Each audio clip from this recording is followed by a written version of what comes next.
TTD ఉద్యోగుల వార్షిక క్రీడా పోటీలు ప్రారంభం.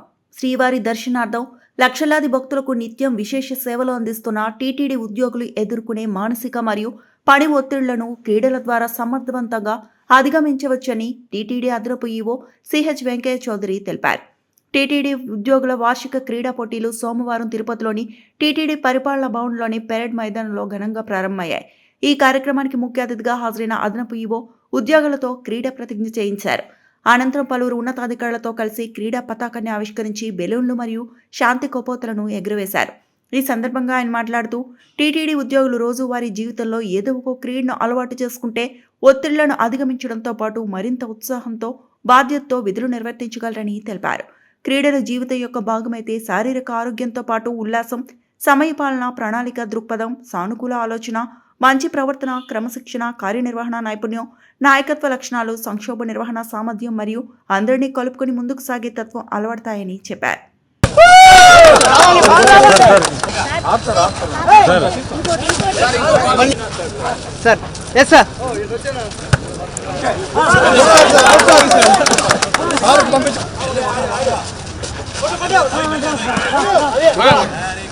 ఏదైనా కార్యక్రమం చేపట్టినప్పుడు ఆ కార్యక్రమం ప్రారంభోత్సవం ఎలా ఉంటుందో ముగింపు కూడా అంతే గొప్పగా ఉండాలి. అప్పుడే ఆ యొక్క ప్రోగ్రాం కానీ దాని సక్సెస్ కానీ ఉద్యోగుల్లో కానీ లేకపోతే పెన్షనర్స్లో కానీ కుటుంబ సభ్యుల్లో కానీ అది సక్సెస్ఫుల్ ప్రోగ్రాంగా వెళ్ళి మరింత ఎక్కువ మంది కూడా పార్టిసిపేట్ అయ్యే అవకాశం మనకి ఉంటుంది. ఇందాక పిఆర్ఓ గారు చెప్పారు, చాలా గొప్ప చరిత్ర ఉంది స్పోర్ట్స్కి. టీటీడీలో కూడా చాలా గొప్ప చరిత్ర ఉంది. చాలా డికేడ్స్ నుంచి మనం స్పోర్ట్స్ కార్యక్రమాలు నిర్వహిస్తున్నామని చెప్పడం జరిగింది. అయితే నాకు ఇక్కడికి వచ్చేటప్పుడు ఒకే ఒక డౌట్ వచ్చింది. మనకు కావాల్సిన స్పోర్ట్స్ ఇన్ఫ్రాస్ట్రక్చర్ మన దగ్గర ఉందా? స్పోర్ట్స్ పెరగాలంటే ఇన్ఫ్రాస్ట్రక్చర్ ఉండాలి. ఇన్ఫ్రాస్ట్రక్చర్ ఉన్నప్పుడే అది ఉత్సాహంగా ఇన్వైట్ చేస్తూ ఉంటుంది. స్పోర్ట్స్ కాంప్లెక్స్ బాగా ఉంటే పోయి కొద్దిసేపు ఆడదాం పదా అనే ఒక ఆలోచన వస్తుంది. ఈరోజు చూస్తే చాలా బ్రహ్మాండంగా మనకి పైన స్పోర్ట్స్ షటిల్ బ్యాడ్మింటన్ కోర్ట్ ఉంది, చాలా బాగుంటుంది. రోజు ఏదో ఒక టైంలో రాత్రి 9కో 10కో వెళ్ళి ఒక 3 గేమ్స్ వస్తూ ఉంటారు. మనమంతా కూడా చాలా స్ట్రెస్లో ఉంటాం, నిరంతరము ఏదో ఒక పనిలో ఉంటాం, చాలా బాధ్యతలు ఉంటాయి, చాలామంది ప్రెజర్ చేస్తూ ఉంటారు, చాలా రకాలైన కంప్లైంట్స్ వస్తూ ఉంటాయి. దానివల్ల మన మీద ప్రెజర్ ఆటోమేటిక్గా పెరుగుతూ ఉంటుంది. ఈ స్ట్రెస్ బస్టర్, ఈ స్ట్రెస్ నుంచి రిలీజ్ కావాలంటే ఏదో ఒక ఫిజికల్ యాక్టివిటీ ఉండాలి. డైవర్షన్ చేయాలి, థాట్ డైవర్షన్ చేయాలి. డైవర్షన్ చేయాలంటే స్పోర్ట్స్లో మరీ ఎక్కువగా డీప్గా డైవర్షన్ చేసి కంప్లీట్గా మనం స్ట్రెస్ ఫ్రీ అయ్యే అవకాశం ఉంటుంది. కాబట్టి జీవితంలో స్పోర్ట్స్ని ఒక భాగం చేసుకుంటే మీ అందరికి కూడా మీకు మంచిది, అలానే ఆర్గనైజేషన్కి మంచిది, అలానే హెల్తీ పర్సన్ ఉంటే దేశానికి కూడా మంచిదని చెప్తారు ఒక ఫిలాసఫర్. అందుకని మీరు అందరూ కూడా ఖచ్చితంగా జీవితంలో ఒకరిని వాక్ చేయటం అన్న నేర్చుకోండి. ఏదో ఒక కార్యక్రమం ఒక 45 నిమిషాలు 1 అవర్ చేస్తే మీకు మీరు హెల్తీగా ఉంటారు. మీరు చేసే ఉద్యోగంలో మీరు బాసుగా ఉంటారు కాబట్టి మీరు తోటి ఉద్యోగులతో కానీ కింద ఉద్యోగులతో కానీ బాగా ఉండాలంటే మీరు హెల్తీగా ఉన్నప్పుడు మాత్రమే మీ good behaviour, good gestures, good personality అనేది బయటకు వస్తుందని చెప్పి ఈ సందర్భంగా మీ అందరికి కూడా రిక్వెస్ట్ చేస్తూ ఉన్నాను.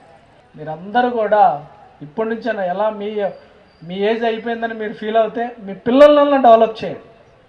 మీ పిల్లలన్నా కూడా ఈ ఓరియంటేషన్ తోటి మనం డెవలప్ చేస్తే వాళ్ళు సమాజంలో మంచి పౌరులుగా ఉంటారు, అలానే దేశానికి కూడా మంచి సేవ చేసినట్లు ఉంటుంది.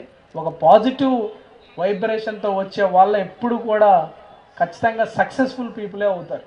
నెగిటివ్ పీపుల్ ఇనిషియల్గా కొంచెం సక్సెస్ కావచ్చు, బట్ లాంగ్ టర్మ్లో ఫెయిల్యూర్ అవుతారు.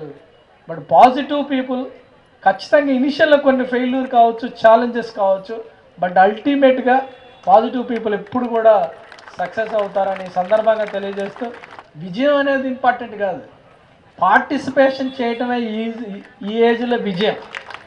అందుకని మీరందరూ కూడా ఈ రోజు నుంచి స్టార్ట్ చేసిన వాళ్ళందరూ కూడా కంటిన్యూస్గా ఇది ఒక హ్యాబిట్లా పెట్టుకొని రాబోయే కాలంలో ఎవ్రీడే మీకు పరిధిలో మీ శారీరక పరిస్థితిని బట్టి ఏ యాక్టివిటీస్ అయితే చేయగలరో ఆ యాక్టివిటీని కంటిన్యూగా మీరు కంటిన్యూ చేయాలని ఆశిస్తూ ఇదంతా మళ్ళీ సక్సెస్ఫుల్గా కండక్ట్ చేసి మళ్ళీ ఫేర్వెల్ మన కండక్ట్ చేస్తారని చెప్పి మళ్ళీ బహుమతి ప్రదానోత్సవం కూడా కండక్ట్ చేస్తారని ఆశిస్తూ మీ అందరికి కూడా ఆల్ ది బెస్ట్ మీ అందరికి కూడా తెలియజేస్తున్నాను.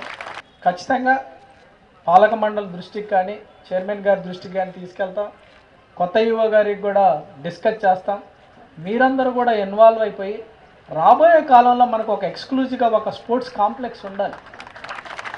ఇది అక్కడ ఒక స్పోర్ట్స్, ఇక్కడ స్పోర్ట్స్, ఆ కాలేజీకి ఒక వెళ్ళి ఈ కాలేజీకి వెళ్ళి చేయటం కాదు. ఇంత పెద్ద ఆర్గనైజేషన్, మనకే బోల్డ్ అంత ల్యాండ్ ఉంది, మనకి ఇంతమంది ఎంప్లాయీస్ ఉన్నారు. ఖచ్చితంగా మన స్పోర్ట్స్ ఫెసిలిటీస్ ఇంప్రూవ్ చేయాల్సిన అవసరం ఎంతైనా ఉంది. ఆ రకంగా మనందరం కూడా ఆలోచించాల్సిన అవసరం కూడా వచ్చిందని ఆశిస్తూ మీ అందరికి కూడా కృతజ్ఞతలు తెలియజేస్తూ ఓం నమో వెంకటేశాయ.